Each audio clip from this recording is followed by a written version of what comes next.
ఇంకా నువ్వేం చదవగా, నువ్వేం వినవుగా, ఓన్లీ స్టేట్మెంట్లు ఇస్తుంటావు. ఏం స్టేట్మెంట్లు? ఏ మంత్రమైనా ఒకటే కదండి, అన్ని దేవుళ్ళు ఒకటే కదండి, అన్ని మత గ్రంథాలు ఒకటే చెప్తున్నాయి కదండి. నువ్వు ఒక్క బుక్ అన్నా చదివరా? ఇస్కాన్లో ఇంతమంది ఉండగా చాలా తక్కువ మంది మీలాంటి వాళ్ళంటే, ఇస్కాన్లో ఇంతమంది ఉండగా చాలా తక్కువ మంది మీలాంటి వాళ్ళు ఇలా బయటకు వచ్చి బహిరంగంగా ఈ మత మార్పిళ్ళ గురించి, హిందూ దేవుడి మీద జరుగుతున్న దుష్ప్రచారాల గురించి ఇంత ధైర్యంగా పోరాడుతున్నారు. మీ ధైర్యం యొక్క ఆ వెనకాల అంటే బలం ఎక్కడి నుంచి వచ్చింది? మీకు ఆ బలం ఎక్కడి నుంచి వచ్చింది? చాలా మంది అంటుంటారు ఈయన ఎవరో కూడా ఏదో రోజు వేసేస్తారు. అద్భుతం, అద్భుతమైన ప్రశ్న, అద్భుతం. దీన్ని ఒక్కదాన్ని మొక్క చేసి పెట్టండి. అద్భుతమైన మొక్క, అద్భుతమైన ప్రశ్న. ఐ లైక్ దివాకర్ గారు, అద్భుతం.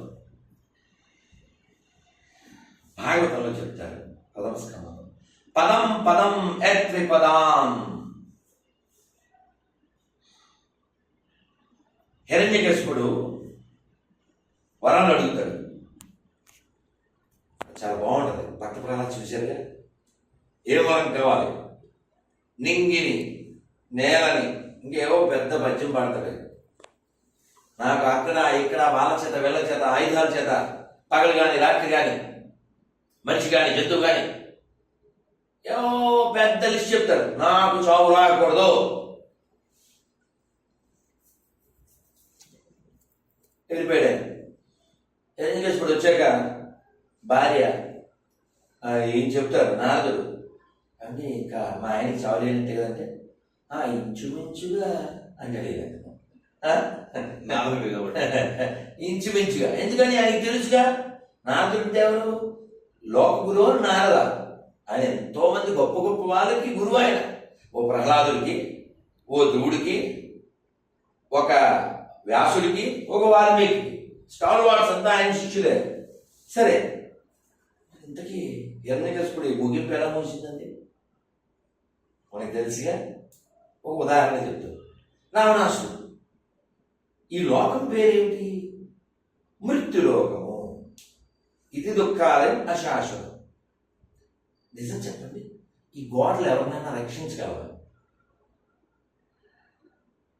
మృత్యుదేవత రాకుండా ఈ గోడలు నిరోధించగలవా? పెద్ద పెద్దోళ్ళు ఏమైపోయారు సార్? లేదుగా. ప్రధానమంత్రులు లేరు, ముఖ్యమంత్రులు లేరు. అంత ఎక్విప్మెంట్ ఉండి మనకు తెలుసు 10 ఏళ్ల క్రితం ఓ ముఖ్యమంత్రి దారుణమైన చావు. ఎస్పి బాలసుబ్రహ్మణ్యం గారు అన్నీ ఉన్నాయనికి, ఆయన చాలా జాగ్రత్తగా ఉంటాడు. స్టిల్ ఇలాంటి జాగ్రత్తలు తీసుకున్నా, చుట్టూ సెక్యూరిటీ ఉన్నా, కాలోపి అయిన టైం బెంగాల్లో చెప్తారు. రాకే కృష్ణ మారికే, మారే Krishna రాకికే. If Krishna want to kill you, nobody can save you.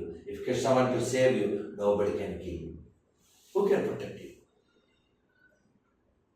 ఇవి రక్షిస్తాయి. మనం చూడలే, ఎన్ని చూడలే. బంకర్లో దాక్కున్నాడు అతను, వేరేటి సద్దాం హుస్సేన్. ఏడి బంకర్ కాపాడుతా. నీలో బంక ఉన్నా లేకపోయినా, నువ్వు బంకర్లో ఉన్నా బయట ఉన్నా, ఈ శరీరం పడిపోద్ది. నీ బలం ఏమిటన్నారుగా చెప్తాను. బలమెవ్వడు బలహీనులకు, బలమెవ్వడు కరిరాజుకు, బలమెవ్వడు సుగ్రీవాదులకు, బలమెవ్వడు పాండురాజ సుతుల భార్యకు, బలమెవ్వడు నీకు నాకు నిజముగా కృష్ణ. లోపల ఉండేవాళ్ళు రక్షించాలి సార్, లోకంలో ఉండేవాళ్ళు రక్షించలేదు. ఈ శరీరం ఇప్పుడు మాట్లాడుతూ పడిపోవచ్చు. మన చేతుల్లో లేని దాని గురించి మనం ఏం చేయగలం? ఇంకోటి, మూర్ఖులైన వాళ్ళు ఈ ప్రపంచంలో ఎక్కువ మంది ఉన్నారు. ఉండబట్టే ఉత్పాతాలు వస్తున్నాయి. లేకపోతే ఈ ప్రపంచం కోవిడ్ అనేటువంటి సమస్యతో బాధపడుతూ ఉంటే ఆఫ్ఘనిస్తాన్లో అదేంటి సార్? ఎంత రోగం ప్రపంచాన్ని అల్లకల్లోలం చేస్తుంటే, ఇవాళ నిన్న మొన్న 3 రోజులు అమెరికాలో పెద్ద చర్చ. దేనికి? How to dismantle Hindutva globally. ఎంత పిశాచ మతాలకు సంబంధించిన వాళ్ళు కాకపోతే how they think, why they don't think about farmers who commit suicide every day? అంటే వాళ్ళకి ఛాందస్సులకి, ఈ ఛాందస్వాదులు ఎప్పుడు ఉంటారు. దానికి బెస్ట్ ఛాందస్వాది ఎవరు? హిరణ్యకశిపుడు. హిరణ్యకశిపుడు కంటే పెద్దోళ్ళు సార్ ఈ పాషాణ మతం వాళ్ళు. హిరణ్యకశిపుడు సొంత కొడుకునే, వీళ్ళు ఇంకా బయట వాళ్ళే. నన్ను చాలామంది సార్ అన్నప్పటికీ ఈ మతం మారి గతం మరిచిన వాళ్ళు నా కొడకాని అంటుంటారు.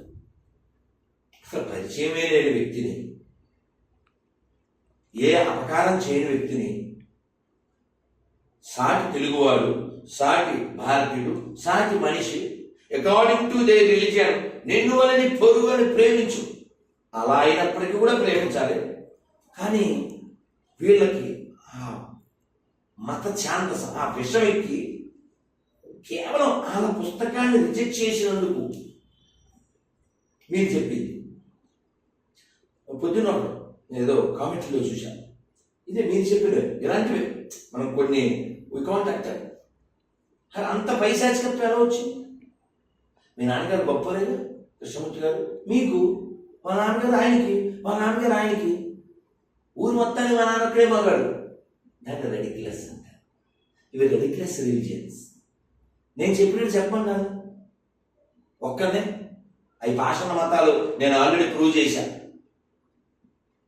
నేను నమ్మే కృష్ణుని, రాముణ్ణి, వెంకటేశ్వరుని, అమ్మవారిని, శివుడిని మీరు నమ్మకపోయినా పర్వాలేదు, మీరు మంచి మనుషుల్లా జీవించండి, సర్వే జన సుఖినో భవంతు, ఇదే పద్ధతిలో మీరు కూడా జీవించండి. మేము చెప్తున్నా, మనం చెప్పండి. మీరు మా ఇంటికి వచ్చి మీరు మా ఇంటికి వచ్చి ప్రేయర్ చేయొచ్చు, నమాజ్ చేయొచ్చు.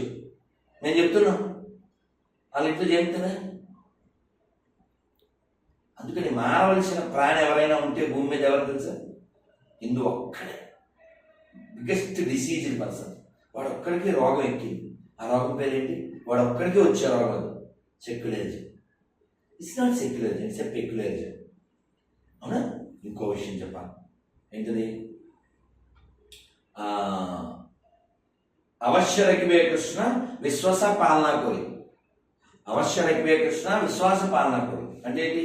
కృష్ణుడు తప్పక నన్ను రక్షిస్తాడు. ఈ విశ్వాసం ఎవరికి ఉంది? ప్రహ్లాదునికి ఉంది. నిప్పుల్లో వేశారు, నీళ్ళల్లో వేశారు, పావుల ముందు వేశారు, సింహాల ముందు వేశారు, ఏడుగుల ముందు వేశారు. ఎన్నిట్లో వేసినా అని ఏమన్నాడు? నారాయణ నారాయణ. ఇన్ని మాటలు ఎందుకండి? ఎప్పుడో ప్రహ్లాదుడు మొన్న రామదాస్ గారు ఏం చెప్పారు? రక్షింపకున్నాను రక్షకులెవరింకా రామచంద్ర,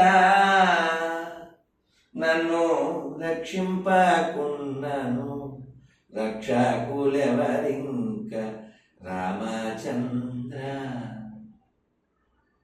రక్షించేవాడు రాముడు సార్.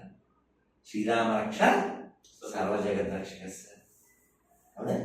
ఇది సార్ సనాతనం. ప్రపంచంలో ఎక్కడికి వెళ్ళినా మనకు సంబంధించిన ఎవిడెన్స్లే దొరుకుతాయి. అమెరికా నుంచి అమలాపురం వరకు, ఆస్ట్రేలియా నుంచి అనకాపల్లి వరకు, అనంతపురం వరకు మనకు సంబంధించిన ఎవిడెన్స్లే దొరుకుతాయి. నేను 1,00,000 సార్లు అడిగా, మీరు చెప్పే సోకాల్డ్ దేవుడు ఎప్పుడు పుట్టాడు మీ బుక్కులో లేదు. ఒక్క మేకు కానీ అతనికి కొట్టింది, అతనికి వేసిన చెక్క కానీ, అతను కార్చిన రక్తం చుక్క కానీ, అంటే తెల్లారితే మామిడి కార్చాడు అంటే ఒక్క చుక్క కానీ, ఓ చెక్క కానీ, ఓ ముక్క కానీ, జస్ట్ దే ఇంపోజ్, బలవంతంగా ప్రజల మెదళ్ళ మీద రుద్దుతున్నారు. ఈ పని ఆఫ్ఘనిస్తాన్లో చేస్తే మొన్న నిలువున చీరేశారు. మరి సర్వలోకానికి వెళ్ళి వాళ్ళ శవార్త చెప్పాలంటారు కదా. సర్వలోకాల్లో పాతబస్తీ లేదా? పాతబస్తీ కూడా సర్వలోకాల్లో ఒకటేగా. అంటే హిందువులు జాగరూకత లేని వాళ్ళే ఉన్నారు కాబట్టి ఇది దళితం సార్. మనం జాగ్రత్తలు తీసుకుంటే కోవిడ్ నుంచి 2 ఏళ్ళు అయింది కదా, 2 ఏళ్ళు దాటిందా? 2 నెలలు అవుతుంది సుమారుగా. సుమారు. మన జాగ్రత్తలో మనం ఉన్నాం, బాగానే ఉన్నాం కదా సార్. మా డాక్టర్ ఒక ఆయన అన్నారు, ఆల్రెడీ మనకు వచ్చేసి వెళ్ళిపోయి ఉంటుంది స్వామీజీ అన్నాడు. మనకి వచ్చి వెళ్ళిపోయి ఉంటుంది అన్నాడు ఆయన. మా డెంటిస్ట్ అదే అన్నారు, మాకు ఆయుర్వేదం డాక్టర్, మనకు వచ్చి వెళ్ళిపోయి ఉంటుంది అంతే. మరి నేను తిరుగుతున్నానుగా, నిన్న 3 ఉపన్యాసాలు, మొన్న ఉపన్యాసం, మొన్న చీరాల, నిన్న గుంటూరు, విజయవాడ, కోదాడ, ఇవాళ హైదరాబాద్. బలమెవ్వడు బలహీనులకు, మళ్ళీ చెప్పాలనిపిస్తాం, నాకు అంత ఇష్టం. కాబట్టి లోపల ఉన్నవాడు లోకరక్షకుడు తప్ప లోకంలో ఉన్నవాడు నీ రక్షకుడు కాదు. చాలా బాగా చెప్పారండి. మేము ప్రశ్నించేది కూడా అదే. అంటే చాలా మందికి ఇలాంటి వాళ్ళ ద్వారా కొద్దిగా కొంతవరకు అవకాశం ఉంటుంది, కనువిప్పు కలిగించాల్సినటువంటి ఈ ప్రయత్నం ఏంటంటే, మనిషికి రోగం కానీ, ఆర్థిక స్థితి కానీ, లేకపోతే చావు పుట్టుకలు కానీ ఏ మతం వాళ్ళకి మారవు. భాగవతం ఎవరు రాశారో తెలుసు మనకి. భాగవతం రాసినప్పుడు మనం లేము. ఇప్పుడు బతుకున్నటువంటి వాళ్ళు, ఈ లోకాలలో బతుకున్నటువంటి వాళ్ళు ఎవరు కూడా భాగవతం రాసినప్పుడు లేరు, ఖురాన్ రాసినప్పుడు లేరు, బైబిల్ రాసినప్పుడు లేరు, లేదా ఇంకా వేరే మత గ్రంథాలు రాసినప్పుడు లేరు. ఎవరి నమ్మకం వాళ్ళది. కానీ దాన్ని విస్మరించి ఈ లేనిపోయిన దోషంలో అవతల వాళ్ళని ప్రలోభ పెట్టాలి. ఈ ప్రలోభాలకు లొంగే వాళ్ళ గురించి కూడా మనం ఏం మాట్లాడలేము. ఎందుకంటే ఎందుకు లొంగుతున్నారని దాని గురించి అసలు ఈ చర్చ అంతా కూడా. విషయం మంత్రజలం అనుకుందామండి. మీరు తాగే బాటిల్లో నీళ్లు జల్లేసాం, ఎవరు జల్లేరు మంత్రజలం, నేను క్యూర్ అయిపోయాను, ఓ ఫీల్. వాస్తవానికి పవర్ వాటర్లో ఉందా, నీ ఫెయిత్లో ఉందా?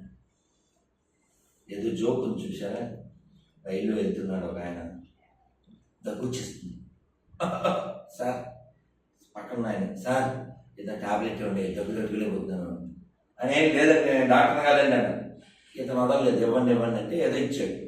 అమ్మయ్యా అని వేసేసుకున్నాడు. పొద్దున్న లేచాక, చాలా థ్యాంక్స్ అండి, మంచి టాబ్లెట్ ఇచ్చారు, అదేం కంపెనీ చెప్పన్నాడు. కంపెనీ అని పిన్నా కూడా నీ గోల పడలేక బట్టలు తీసిచ్చాను. ఇది మొత్తం చొక్కా పడు, ఇది గోల పడలేక. ఆయన క్యూర్ చేసింది ఫెయిత్, అవునా? ఫెయిత్. నిజం చెప్పండి, నిజంగా క్రైస్తవం రోగాలు తగ్గించే మతం అయితే ప్రపంచంలో ఎక్కువ వైద్య పరికరాలు కనిపెట్టిన మతం ఏదండి? ఆవిడగా, అవునా? ప్రపంచం ఇప్పుడు మన వాళ్ళకి రోగాలు వస్తే బాగా డబ్బున్న వాళ్ళు ఎక్కడికి వెళ్తుంటారు? అమెరికా వెళ్తుంటారా లేదా? మన మాజీ ముఖ్యమంత్రి ఎన్టీఆర్ గారు కూడా బైపాస్ ఎక్కడ అమెరికా. అలా ఒక ఊరికి ఉదాహరణ చెప్పాను. చాలామంది వాళ్ళేదో ఎక్విప్మెంట్లు ఉన్నా వాళ్ళు చాలా పొడుస్తారు కదా, ప్రార్థన చేస్తారని వెళ్ళలేదు ఎవరు. ప్రార్థన కంటే పవర్ ఉంటే ఎక్విప్మెంట్ ఎందుకు సార్? ప్రార్థనదే. మన వాళ్ళు పిలిస్తే పోయినా అప్పటికి లేరు ఇల్లు, కానీ టచ్ మాటలు అని ఉంటే దరిద్రం వెళ్ళిపోయేది. అసలు వీడియో కాల్లో చెడు బాగైపోతాయి. నేను అందుకే చెప్పాను, మీరు 5,000 జీతం 10,000 ఇస్తున్నారు హాస్టల్కి, 50,000 లక్షవాడిని పర్లేదు, డాక్టర్లు అందరినీ ఇంటికి పంపించేయండి. బోర్డు సార్ ఎంబీబీఎస్ చదవచ్చు, ₹1 కోటి పని అవుతుంది. ఎందుకు సార్ ₹1 కోటి అంటే ఎన్ని నెలల జీతం కింద ఇవ్వచ్చు సార్? ఈజీగా చక్కగా ప్రతి హాస్పిటల్కి ఒక హాస్టల్ ఎట్టయితే టచ్ మాటలు గడ్డ పగిలిపోవడం. అసలు హాస్పిటల్ దాకా వెళ్ళక్కర్లేగా. మా శ్యామ్ కిషోర్ బాబాయ్ అయితే దాన్ని ఏమంటారు, వీడియో కాల్లో ఈయన హైదరాబాద్లో ఉన్నాడు, ఆవిడ ఏలూరులో ఉంటుంది. అసలు వీడియో చూడాలి, నేను దొల్లకపోతే అడగండి. ఏం పేరు ఆవిడ పేరు? అన్నమ్మ. ఏంటి ప్రాబ్లం? 40 ఏళ్ళ నుంచి వినపట్టలేదు. నువ్వు చేతులు వేయమ్మా ఆవిడ చెవి మీద అని చదివాడు ఆయన. కనపడిపోతుంది, అయ్యా అని గంతులేసాడు. మీకు తెలుసు అది ఒంగోలులోనూ ఎక్కడో మన అల్లుగారు సార్, అల్లుగారు తెలుసు. ఇప్పుడు బాగా అప్పట్లో అల్లుగారు అయినా ఎలాగలేదు మీకు. సరే, వర్షమా ఆగిపో, వెలిగిందా లేదా? అమ్మయ్య మీకు అర్థమైందా? మళ్ళీ అడుగు. అమ్మో ఇటు మామూలు అడిగారు. వర్షాన్ని ఆపేస్తారు సార్. దాని తర్వాత చూడాలి, వర్షం 2 సార్లు ఆపాడు. ఆ తర్వాత ఒక రిపోర్ట్ వచ్చి చెప్పాడు సార్, ఒంగోలు చిన్న వార్త, మొన్న ఓ స్వామి చెప్తే పడిపోయినారు. వర్షం ఆగిపోయి చూపిస్తుంటారు కదా చిన్న చిన్న క్లిప్పింగ్లు. ఆ తర్వాత ఆ సభ మనోడు ఆగమంటే అసలు ఆగక మనసు ఆగక వర్షం ఆగక ఆ బల్బులన్నీ పగిలిపోయి కుర్చీలన్నీ బురదైపోయి కింద మీద పడిపోయి చిందర వందర బురదైపోయి మన్నాడు సభాస్థలి శ్మశానాన్ని తలపించింది అన్నమాట. నేను ఆ మధ్య చెప్పాను, ఈ వర్షాన్ని ఆపుతాడు కదా. హైదరాబాద్ మేరీ గారు ఏం చెప్పారు, నేనున్న 5 ఏళ్ళు వారంతా ఆకుండా ఉండాలి అని దాన్ని పెట్టుకున్నాను. ఎంత పెద్ద మనసు. నేను అన్నాను, ఎందుకంటే అన్నాలే పెట్టుకోవడం, మన బావగారు ఉన్నారు కదా, ఎప్పుడు కావాలి అప్పుడు వర్షం ఆగిపోతే అని వినేవాళ్ళు. అదేంటి సార్ పెద్ద ఫ్లాప్ పేరు అని అనుకుంటారేంటి సార్, నాకు అర్థం లేదు సార్. కొంచెం ప్రాక్టికల్ ఏమన్నట్లేదు సార్. అప్పుడు మీ జుట్టు కొంచెం తెలుపు కొంచెం నలుపు ఉంది సార్, టచ్ మంటలు ఏమైనా మారుతుంది సార్. ఇప్పుడు నేనే ఓ అని మంత్రం చెప్తే అవుద్దా? మంత్రానికి చింతకాయలు రావు సార్, చింతలు రాలుతాయి. ఏంటి చింతలు రాలుతాయి. చింతకాయలు రావడానికి మంత్రానికి గట్టి లేకుండా కర్ర పెట్టి కొడితే అయిపోయిందండి. కొంచెం ప్రాక్టికల్. ఈ ప్రాక్టికల్ వాళ్ళ దగ్గర ఉండదు. మొన్న ఒక అతను ఫోన్ చేశాడు, అఫ్రోజు ఏదో పేరు పిల్లడు. ఏంటి ఆయన అంటే, మొత్తం అందరూ చచ్చిపోతారు కదా, చచ్చిపోయాక ఇవన్నీ కప్పెట్టేసి సమాధిలో పెట్టేస్తారు కదా, ఫైనల్గా మా దేవుడు వస్తాడు, లేవండి అనగానే అవి లేచి సార్. ఇప్పుడు ఈ సమాధులలో ఎవరు ఉంటారు సార్? శవాలు ఉండవు కదా సార్. 1000 సంవత్సరాల క్రితం, 500 సంవత్సరాల క్రితం, నెల క్రితాన్నే ఉండదు కదా సార్. భూకంపాలు భూమిలో కొన్ని వెళ్ళిపోయింటాయి కదా సార్, వరదల్లో కొన్ని, సునామీలో కొన్ని కొట్టిపోతాయి కదా సార్. లే అది ఎవరు లేస్తారు?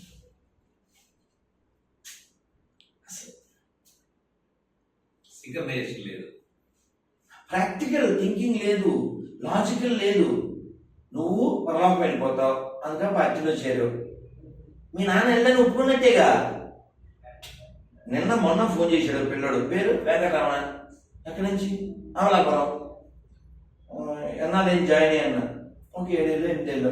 సరే, ఇప్పుడు మీ పేరు వెంకటరమణ, సర్టిఫికెట్లప్పటికీ హిందువే, మీ నాన్నగారు మతం మారారా? నేనే మార్చాను అన్నాడు. సరే, మతం మార్చు, మరి గతం మనోడు కథం. మీ తాత ఇందులోకి రాలే, మీ ముత్తాత ఇందులోకి రాలే, మీ నాయనమ్మ రాలే, జేజీనాయన రాలే, వాళ్ళంతా ఎక్కడికి వెళ్తారు? 3 రోజులు అయింది వాట్సాప్ పెట్టి, నువ్వు క్రైస్తుడు అని నిరూపించడానికి ఏదైనా ఒకటి పెట్టాను. ఒక్కటి లేదు సార్. అంటే యాక్టివా పెయింట్ డబ్బాతో రాసేది ఇన్నోవా అవుద్దా? అవుద్దా? ఊరికే పెట్టలేదు సార్. ఆ పేరు పెట్టినోడికి మాత్రం మనం సన్మానం చేయాలి. ఏం పేరు సార్? గొర్రెలు. గొర్రెకి బుర్ర సార్. ఆలోచన. తల్లి మనల్ని పెంచింది, తండ్రి మనల్ని ఎంత సాకాడే, చచ్చిపోతే మా మతం ఒప్పుకోదు అంటానికి అది ఎంత నీచమైన మతం సార్. అది ఎంత నీచమైన పుస్తకం సార్. ఇప్పుడు వాళ్ళకి ఏమన్నా మేమంతా ఒకటే అంటే కుదురుతా అనడం. అలా అంటే మొన్న అమెరికాలో మొన్న నల్లజాతిని ఎవరు చంపేశారు సార్? తెల్లజాతి క్రైస్తువులు లేదు సార్. ఒకటే ఉంది సార్. పిన్నడు ప్రొటెస్టెంటుడు అసిస్టెంటుడు దగ్గరికి వెళ్తాడు. అసిస్టెంటుడు తెలుగు బాపిస్ట్ సంఘం, బాప్టిస్ట్ సంఘం, అక్కడికి వెళ్తాం. మళ్ళీ మనకెందుకు సార్ ఉపన్యాసాలు? మన పిచ్చమోహాలు ఏమంటారు? అని ఉన్నతారు ఒకటే, హిందూ ముస్లిం బాయ్ బాయ్. అవునా? మరి షియాసుని అది బాయ్ బాయ్ అవరా? ముందు వాళ్ళు బాయ్ బాయ్ అయిపోయాక మనం బాయ్ బాయ్ అవుతామే. ముందు అక్కడ కదా సెట్ అవ్వాలి. పాకిస్తాన్లో సైనికుల్ని ఇంకో సైనికుల్ని చంపేస్తాడు. అతను ముస్లిమే, ఇతను ముస్లిమే. ఎందుకంటే షియాసుని ఒకళ్ళేమో మహమ్మద్ గారి పార్టీ, ఇంకొకరు ఏదో వాళ్ళ మామగారి పార్టీ. అసలు మహమ్మద్ వాళ్ళ పెదనానో చిన్నానో వాళ్ళ పార్టీలోకి వాళ్ళ మతంలోకి రాలేదు. అంటే లాజిక్కి మిస్ అవుతుంది. వాళ్ళ గొడవ పక్కన పెట్టి నీకుందా లాజిక్? నువ్వు ఊపుకుంటే ఇది ముబారక్ చెప్తావు, ఇది వెళ్ళి మెరీ క్రిస్మస్ చెప్తావు. మరి ఎంతమంది ఫ్లెక్సీలు కట్టారు? హిందూ సోదరులకు సంక్రాంతి శుభాకాంక్షలు, గణపతి నవరాత్రి ఈ చప్పట్లు రావు సార్, పెద్ద రావాలి సార్. అందుకని నేనేం కోరుకుంటానంటే, నేను కోరుకునేది ఈ భూమి మీద బాగుపడవలసిన వాళ్ళు, మారవలసిన వాళ్ళు హిందువులు మాత్రం. వాళ్ళు మాత్రం ప్రపంచం మారుతుంది. ఎందుకని మేము చిన్నప్పుడు పాడుకునేవాళ్ళం, ప్రపంచమునకే నీతి నేర్పగల పంచమ వేదం నాదనవోయ్, ఆ మహాభారతం నాదనవోయ్, మనదేనోయ్ భారతదేశం, భారతదేశం మనదేనో. ఎంతమంది పుట్టారు సార్ ఇక్కడ? ఎలాంటి వాళ్ళు పుట్టారు సార్? ఈ భూమిని అవమానిస్తారా కేవలం పుస్తకం కోసం? ఎవరు పుట్టారు సార్ ఇక్కడ? వీరాది వీరులను గన్న మన యమ్మర, ధారాళముగా భక్తవరుల విరజిమ్మెర, కవులు గాయకులు నిస్వార్థ నాయకులకే నెలవైనది భూమి అమ్మ అభయముచే. ఎవరు పుట్టారు ఇక్కడ? ధీరులు పుట్టారు సార్, త్యాగులు పుట్టారు సార్, యోగులు పుట్టారు సార్. ప్రపంచానికి ఆయుర్వేదాన్ని ఇచ్చింది మనమే, ప్రపంచానికి యోగాన్ని ఇచ్చింది మనమే, ప్రపంచంలో ఎవరిని దోచుకోండి మనమే. చూపించండి, ఒక ఎవిడెన్స్ చూపించండి. ఎవరినైనా మనం దోచుకున్నామా? తెలుసా థాయిలాండ్ యొక్క జాతీయ గ్రంథం రామాయణం? అక్కడ ఎక్కువ మంది ఉన్నారు ముస్లింలే. అడిగారు మాజీ ప్రధాని వాజ్పేయి అక్కడికి వెళ్ళినప్పుడు, అక్కడ బాలి అనే ద్వీపం, వాళ్ళు 30 రోజుల పైన రామాయణ చేస్తారు, రామలీలా ఉత్సవం. How you celebrate Ram? Being a Muslim how you celebrate అని చెప్పాడు. వాళ్ళ అమ్మాయి పేరు సీత, ఇది ముస్లిం, వాళ్ళ అమ్మాయి పేరు సీత. ఆయన అన్నాడు, ఈ ఇస్లాములు ఇవన్నీ పుట్టక ముందు నుంచే రాముడు ఉన్నాడు. కొరియా వాళ్ళకి అయోధ్యకి సంబంధం ఉంది, రామాయణానికి థాయిలాండ్కి సంబంధం ఉంది. Show me one evidence which relation we have from Muhammad or from Jesus to India. ఒక్క రక్త సంబంధికుడు ఎవరైనా ఉన్నారా ఇక్కడ? వాళ్ళకి సంబంధించి ప్రవక్తకు కానీ లేకపోతే జీసస్ సంబంధించి ఒక్క ఏమీ లేదు. జస్ట్ చొరబడి దట్స్ ఇట్. ఇంకో విషయం చెప్తారు, ఇవి యూనిక్ విషయాలు. ప్రపంచంలో ఎక్కడైనా పాడైపోయిన దేవాలయం ఉంటుంది, పాడైపోయిన చర్చి, పాడైన మసీదు ఉంటుంది. ఎక్కడైనా ప్రపంచంలో అఫ్కోర్స్ మన దేశం అనుకోండి, కూలగొట్టబడి పైన గోపురం తీసి లోపల కాపురం ఉంటుంది మసీదు. మీరు వెతకండి, రాజమండ్రిలో కూడా ఉంది, ఇంకా కాశీ, మాధుర, ఇవన్నీ బోల్డ్ ఉన్నాయి. ఎక్కడ మసీదు గుడి అవ్వదు, ఎక్కడైనా గుళ్ళు మసీదు అవ్వదు. ఎందుకంటే మొన్న ఒక ఆయన అమాయకుడు, వాడు స్వామీజీ వాళ్ళ పుస్తకాలు అలా చెప్పారా, వీళ్ళు ఇలా చేశారు అంటాడు. చెప్పకుండా ఏం చేయలేదు. చాలా స్పష్టంగా బైబిల్ అయితే ద్వితీయోపదేశ కాండంలో విగ్రహారాధకుల్ని రాళ్ళతో కొట్టి చంపలను అని 10 కమాండ్మెంట్స్ ఉంటుంది. విగ్రహారాధకులు, అబద్ధీకులు, వ్యభిచారులు, నరహంతకులు, వీరంతా అగ్ని గంధకంలో పడి మలమల మాడిపోతారు. మళ్ళీ మనం అడిగాం, అబ్బే అది ఇండియాకి సంబంధించింది కాదని అంటాడు. అంటే బైబిల్కి ఇండియాకి సంబంధం లేదు, నువ్వే చెప్తున్నారు. ఇప్పుడు అందులో ఒక ఇప్పుడు భగవద్గీతలో ఏం చెప్పారు? మమైవాంశం జీవలోకే జీవభూత సనాతన. ఇందులో ఎక్కడిందో? ఇండియా ఉందా? అమెరికా ఉందా? ప్యారిస్ ఉందా? లండన్ ఉందా? జీవో దీవో, జీవుడు, నాట్ హ్యూమన్. చాలా స్పష్టంగా చెప్పింది బైబిల్లో. అయితే నేను తప్పిపోయిన ఇజ్రాయెల్ గొర్రెల కొరకే వచ్చింది స్పష్టంగా, ఇజ్రాయెల్ వాళ్ళు అని చెప్పారు. ఇక్కడ కృష్ణుడేమి ఇండియా వాళ్ళు, భారతదేశం వాళ్ళు, హిందువులు ఇలాంటివి ఏం చెప్పలేదే. జీవుడు అందరికీ అహం బీజ ప్రదః పితః and the father of all living beings. Universal. సర్వే జన మతం ఉందా? పార్టీ ఉందా? కులం ఉందా? ప్రాంతం ఉందా? భాష ఉందా? Universal brotherhood only possible by Sanatana Dharma. You can check. ISKCON చూడండి ఫర్ ఎగ్జాంపుల్.